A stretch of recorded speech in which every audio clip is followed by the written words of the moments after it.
Good morning, ladies and gentlemen of my math fundamentals class.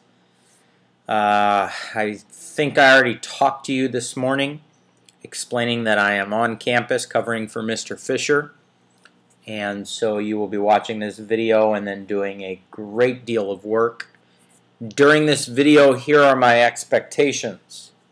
You will take detailed notes, and when I say detailed, I mean detailed. I mean you are going to pretty much write down everything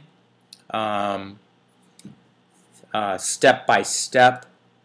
And that leads into number 2. You're going to ask for more time when it is needed. All you got to do is ask Ms. Martinez to pause the video so that you can write and get caught up with the video. A big reason that you're going to take detailed notes is so that you can look back at your notes later on when you're doing your practice problems. And then number 3 is you're going to ask questions. Now, Ms. Martinez is your sub. I understand I'm not in there today. But when I say ask questions, you can ask Ms. Martinez, or you can just ask your classmates. You can say, Ms. Martinez, please pause the video. I have a question. And then you can say, hey, everybody, how come he divided by this? Because there's a good chance that somebody else in the room has the same question as you. And there's also a good chance that somebody else in the room is somebody who's able to answer that question. Okay, so it's really important that you're willing to do that. So take detailed notes, ask for more time when it is needed, and ask questions when necessary. Okay, so by this point, everybody should have a piece of paper out. If you don't, Ms. Martinez, I ask you to pause the video so that everybody can have their paper out. And once everybody is ready to go, please go ahead and resume the video. So I would appreciate it if each of you would write that down. What we are going to be doing is solving systems of linear inequalities. Now, while you're writing this, I'm going to talk a little bit. This is exactly what we've been doing with the bakery, with the Eckert's Bakery. This is exactly what we've been doing. But now we're putting it into only math terms. Again, I'm thinking that you're still writing this down while I'm talking. I came up with a real-life situation. The Eckerts are running a bakery. They've got ice cream cakes and regular cakes. Now we're just only looking at the math. And so something that I want you to do is make a note that when I say solving, today we're going to be referring to graphing. That's what it means to solve. To solve today means to graph. When I say systems, what I'm talking about is that there's 2 or more. And you'll see what that means a little bit later. It's not just one line, but it's 2 or more. Speaking of lines, when I say linear, we're going to be graphing lines. And when I say inequality, and I'm going to change the color here, that means there's going to be a less than or greater than sign, or it could be a less than or equal to, or a greater than or equal to sign, which tells me that on my graph there's going to be some shading. So when I say solving systems of linear inequalities, that might all sound a little bit confusing. When I say all this madness up here, solving systems of linear inequalities, that might sound a little bit confusing. But I showed you what each part of that statement means. Solving means we're graphing. A system means there's 2 or more. Linear means there's going to be lines.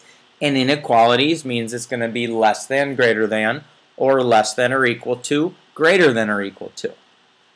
You should have written each of these things down, letting us know what this big statement up here means. I'm about to go on to the next slide. If you need more time, simply ask for more time. Here's our first inequality, and right away, I know it's an inequality because it has a less than sign. Immediately, I know it's an inequality because it has a less than sign. That tells me that it's not an equals. It's got a less than sign. But even though it has a less than sign, I'm still going to put it into y equals form. Now, a couple weeks back, somebody asked me a great question. They said, well, how can we put it into y equals form if it doesn't have a real equal sign? That's okay. It's the idea that we're going to get y down here by itself. And everything else is going to be over here. That's what I mean by y equals form. It's okay that we don't have an equal sign. That's what I mean by y equals form. So, the first step in trying to get this into y equals form, the very first step, the thing that we're going to do is we're going to subtract 2/3 x from both sides.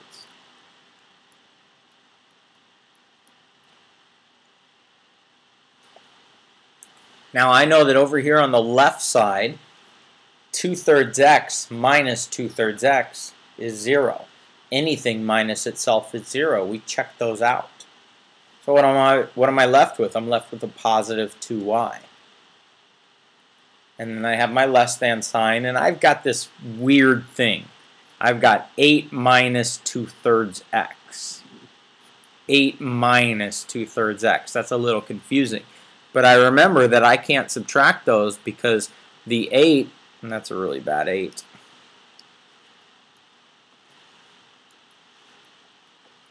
The 8 does not have a variable. So I can't subtract those, so I just leave it like that. So right now my inequality, it's an inequality because it has a less than sign. Right now my inequality says 2y is less than 8 minus 2/3 x. 2y is less than 8 minus 2/3 x. So I still need to get y by itself. I need to get rid of this 2. This 2 is being multiplied by y. I divide. The opposite is divide. I know that 2 divided by 2 is going to cancel out. And that's going to leave me with y by itself. Let's see. 8 divided by 2. My wife's in the room. Honey, what's 8 divided by 2? 4. My wife says 4. She's correct. She may say she doesn't like math, but she's a smart cookie. 8 divided by 2 is 4. And now I've got this tricky one. Honey, what's negative 2/3 divided by 2? Yeah, she didn't have me as a teacher, so she's a little confused on that one. All right, but we're going to use the method that we've been using. Negative 2/3 divided by 2. Let's go ahead and move that on to a side of our paper.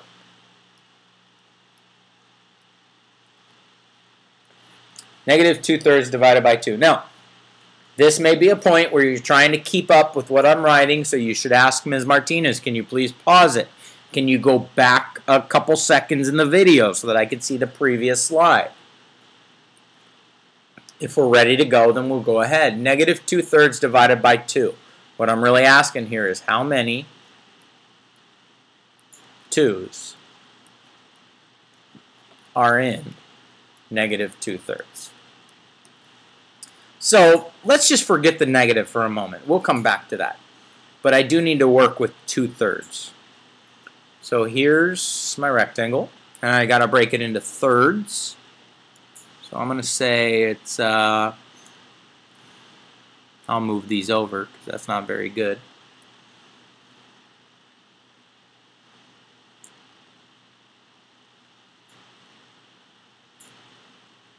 All right, I think we're looking pretty good. So that's broken into thirds, so let's color in 2/3.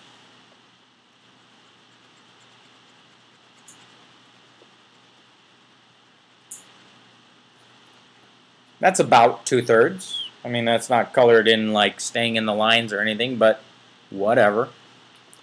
So what we're asking is how many 2's go into that?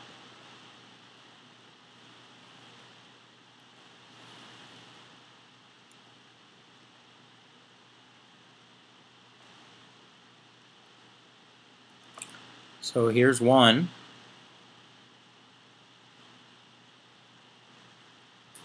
Again, that's not really colored very well, but that's okay. Let's see if we can fix that up a little bit. That's Probably even worse. All right, whatever. We'll just call that 1. And we need another one. Because that's 1. We need 2. So there's 2.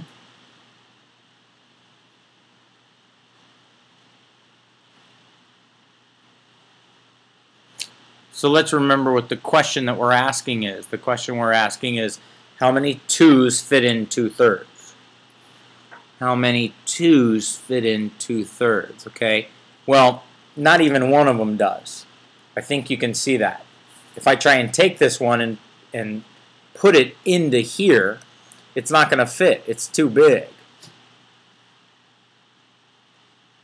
So not even one of them fits in there. We've got all this other stuff left over. Right? We've got all this other stuff left over.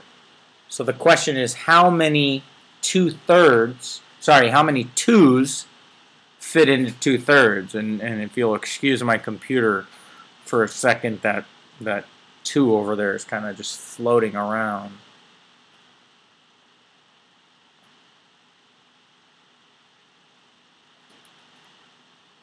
Well, not even one of them fits in.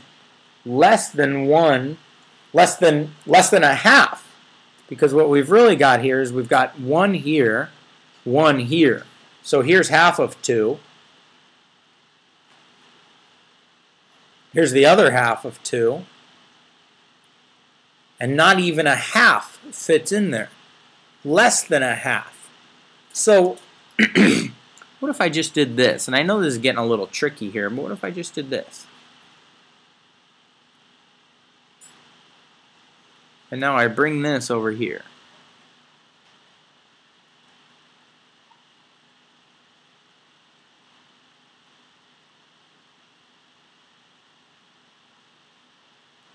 Okay, so remember that's 2/3 right there.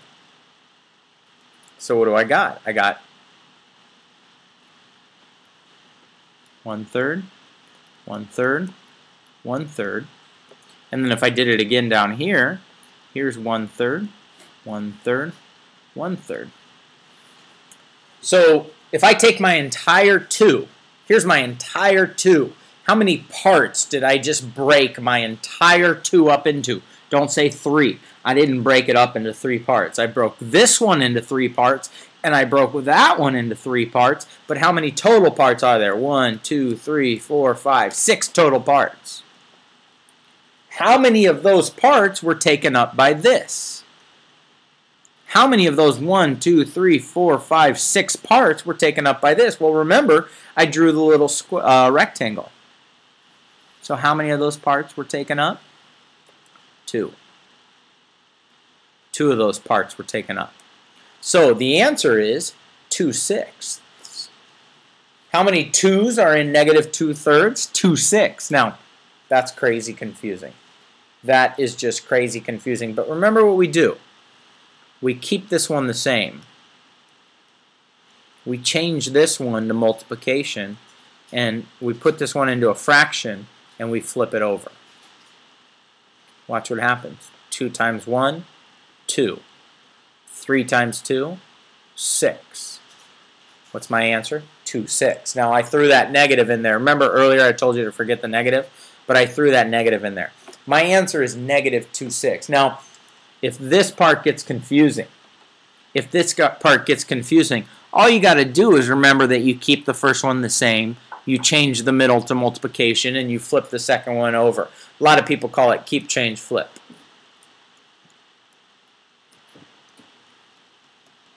I've heard other people call it copy, switch, flip. But regardless, I'm ended up with negative 2/6. So I'm going to go back to what I've got here. And then don't forget your x. Don't forget your x. So here we got y is less than 4 minus 2/6 x. Now, as a reminder, I could take 2/6 and I can divide both of these by 2. This is called reducing my fraction. So 2 divided by 2 is 1. 6 divided by 2 is 3. So the same thing would say y is less than 4 minus 1/3 x. I'm going to give you, well actually I'm just going to tell Ms. Martinez to pause in case you need to get caught up, in case you need to ask any questions.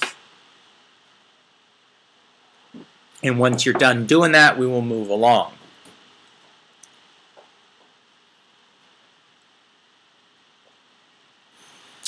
Now you'll remember that I said a system was two or more inequalities. Here was the first one, and now we're going to work with the second one, which is actually a bit easier to work with. So my second inequality is negative 4x plus 3y is greater than or equal to negative 3. Negative 4x plus 3y is greater than or equal to negative 3. The opposite of negative 4x is positive 4x. Those check out, they equal 0, and I've got 3y is greater than or equal to negative 3 plus 4x. Remember, I can't put those together. The negative 3 does not have a variable, the 4 does. I divide everything by 3 to get rid of the 3 in front of the y. These check out. What does it mean when they check out? It means they become a 1, which is the same as just a y. And why do I bring that up? Because 3 goes into 3 one time.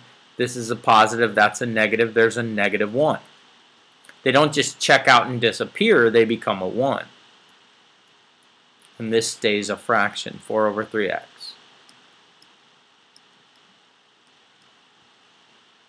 So there's my second inequality in y equals form. Not really y equals form, but you know what I'm talking about. We call it y equals form. So I have my first inequality right here, which is the same as right here. All I did was reduce the fraction. And I've got my second inequality right here. So let's see what happens when we graph. Remember what I said we're doing? I said we're graphing and shading. So let's see what happens when we graph and shade.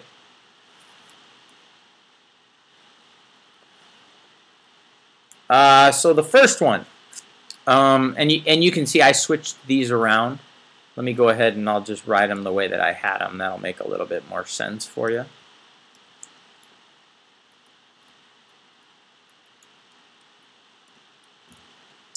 All right, so where do we start? We start at 4 and the y-axis. 1, 2, 3, 4. And obviously you're on your graph paper now.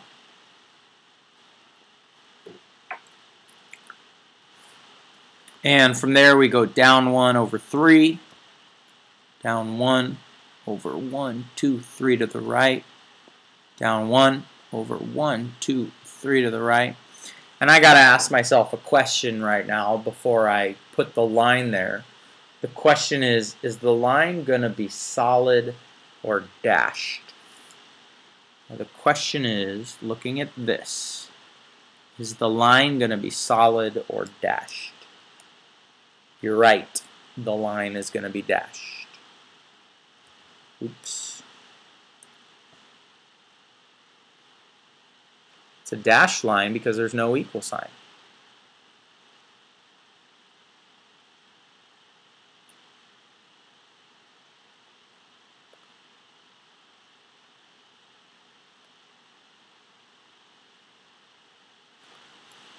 And I got to ask myself another question. The question is, am I going to be shading above or below that line?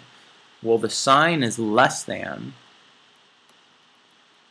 And less than, if something is less, it means below. So I'm going to be shading below.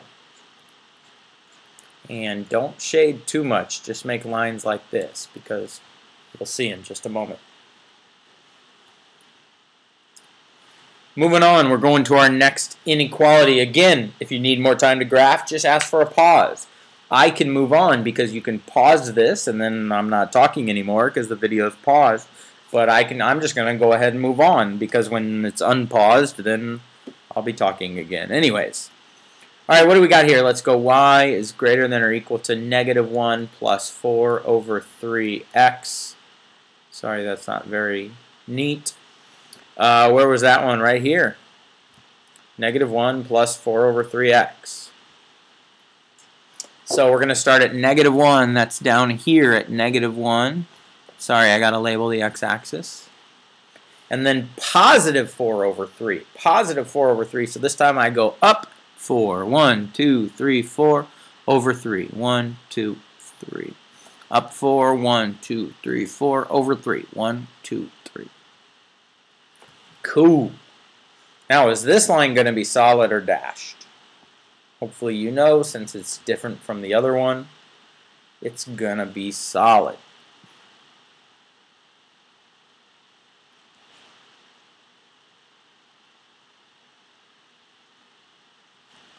All right, so this one is greater than.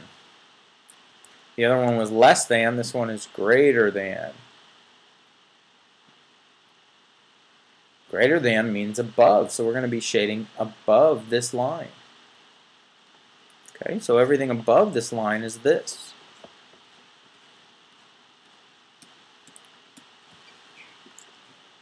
Whew, that's a lot of work, but to finish, I ask you this. Where do the red and blue shading come together? Anywhere that the red and blue shading comes together is our answer. Anywhere that the red and blue shading comes together is our answer. So down here is red shading alone. Up here is blue shading alone. Over here is no shading. So I'm left with red and blue shading down here, and I'm going to color it in. Everything in here is our answer. Now, if you think back to the bakery idea, everything in here would work. Everything in here would work.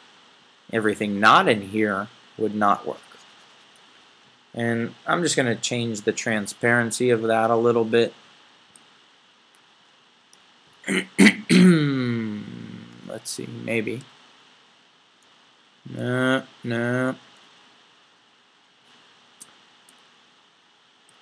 Yeah, that's not going to work. Sorry about that. Try one more thing. Nope. Okay, so everything in there would work. So if I were to take a point and put a point right here, that point would work. If I were to put a point right here, that point would work. If I were going to put a point up here, wouldn't work because it's not in both shadings. If I were going to put a point right here, would not work because it's not in both shadings. That's what it means